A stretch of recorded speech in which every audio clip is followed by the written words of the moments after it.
মৰমৰ ছাত্ৰ ছাত্ৰীসকল, মই তোমালোকক 7ৰ ছাৰ মিত্ৰ পাঠটি বুজাবলৈ লৈছোঁ। মিত্ৰ মানে কি জানানে? আমাৰ বন্ধু বান্ধৱক বুজায়, সহেলি, ইয়াৰ। আমাৰ বা তোমালোকৰ যেনেকৈ নিজৰ বন্ধু বান্ধৱ আছে, তেনেদৰে পশু পক্ষীৰ মাজতো বা জীৱ জন্তুৰ মাজতো বন্ধুত্ব আছে, জানানে? আমি ছাৰ মিত্ৰৰ পাঠটোৰ জৰিয়তে এটা শিক্ষামূলক বা প্ৰেৰণাদায়ক এটা শিক্ষা লাভ কৰিম, জানানে? এই সাধুটো বা এই গল্পটো পঞ্চতন্ত্ৰৰ পৰা তুলি অনা হৈছে। পঞ্চতন্ত্ৰৰ সাধুবিলাক সাধাৰণতে সংস্কৃতৰ পৰা তুলি অনা হয়। প্ৰবাদ আছে যে এসময়ত এজন ৰজাৰ 3জন অজ্ঞানী ল'ৰা আছিল।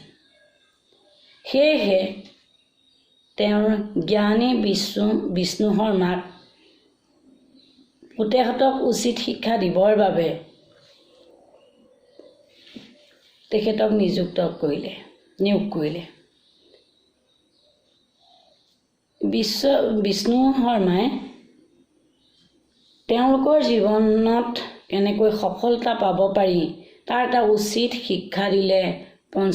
পঞ্চতন্ত্ৰৰ পশু পক্ষী এটা গল্পৰ জৰিয়তে এইটো এটা নীতিমূলক বা উপদেশমূলক শিক্ষা দিছে তেখেতে। আমি পাঠৰ মাজলৈ গৈছোঁ। কিতাপখন উলিয়াই লোৱা, আৰু মই গোটেইখিনি বহলাই ক'ব নোৱাৰিম, অলপকৈ হ'লেও থুলমূলকৈ মই আভাস এটা দিব খুজিছোঁ। एक घने जंगल में एक झील थी। उसके किनारे 4 मित्र रहते थे। पहला एक छोटा सा भूरा चूहा था। वह झील के किनारे एक आरामदेह बिल में रहता था। এখন গভীৰ হাবিত, ঘনে জংগল মানে গভীৰ হাবিত, অৰণ্যত, এক ঝিল থি, এটা পুখুৰী বা বিল আছিল। তাৰ কিনাৰতে 4জন মিত্ৰই বাস কৰি, 4 মিত্ৰ ৰহতে থে। তাৰ ওচৰতে, পুখুৰীটোৰ ওচৰতে 4জন বন্ধুৱে বাস কৰিছিল, একেলগে আছিল। পহলা এক छोटा सा भूरा था। প্ৰথমটো আছিল তাৰ ভিতৰত সৰু এটা মটীয়া ৰঙৰ নিগনি। মই झील के किनारे एक आरामदेह बिल में रहता था। এই নিগনিটো সেই পুখুৰীটোৰ ওচৰতে এটা আৰামদায়ক গাঁতত বাস কৰিছিল। বিল মানে গাঁত। दूसरा में एक काला कलुटा कौआ था। দ্বিতীয়টো আকৌ কুৰুপ চেহেৰাৰে কাউৰী আছিল। कौआ माने काउरी। वहाँ पास ही एक जामुन के पेड़ पर रहता था। সি আকৌ সেই পুখুৰীটোৰ ওচৰতে থকা এজোপা জামুন গছৰ ওপৰত আছিল। জামুন গছৰ ওপৰত আছিল। तीसरा में एक कछुआ था। उसका घर झील में था और वही उसे आनंद आता था। তৃতীয়টো কি আছিল? কাছ। সি আকৌ সেই কেৱল পুখুৰীটোতে বাস কৰিছিল। সি বৰ আনন্দ মনেৰে তাতে আছিল।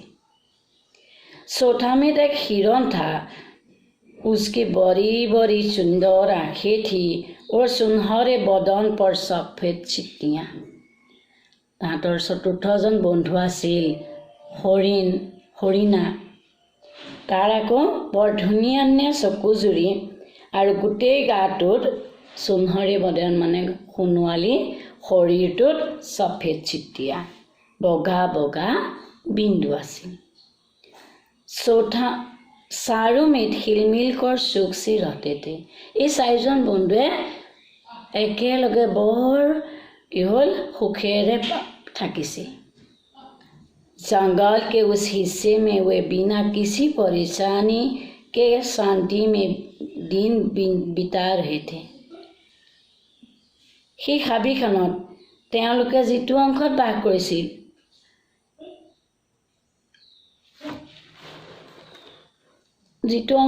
কৰিছিল তাত বোলে কোনো কষ্ট বা বিপদ বিঘিনি নহৈছিল। বৰ শান্তিৰে তেওঁলোকে দিনবিলাক অতিবাহিত কৰিছিল। एक शाम सुहा, कौवा और कछुआ झील के किनारे बैठे बैठे चौथे मित हिरण का इंतजार कर रहे थे। एदिनाখন आबेली निगनी, काउरी, काছ সেই পুখুৰীৰ পাৰত বহি বহি তেওঁলোকৰ চতুৰ্থজন বন্ধুৰ বাবে অপেক্ষা কৰি আছিল। बैठे बैठे घंटो बीत गए पर हिरण बहुते बहुते তেওঁলোকে সময় পাৰ কৰিলে, ঘণ্টা পাৰ কৰিলে, কিন্তু তেওঁলোকৰ চতুৰ্থজন বন্ধু হৰিণা হ'লে তেতিয়ালৈকে নাহিল।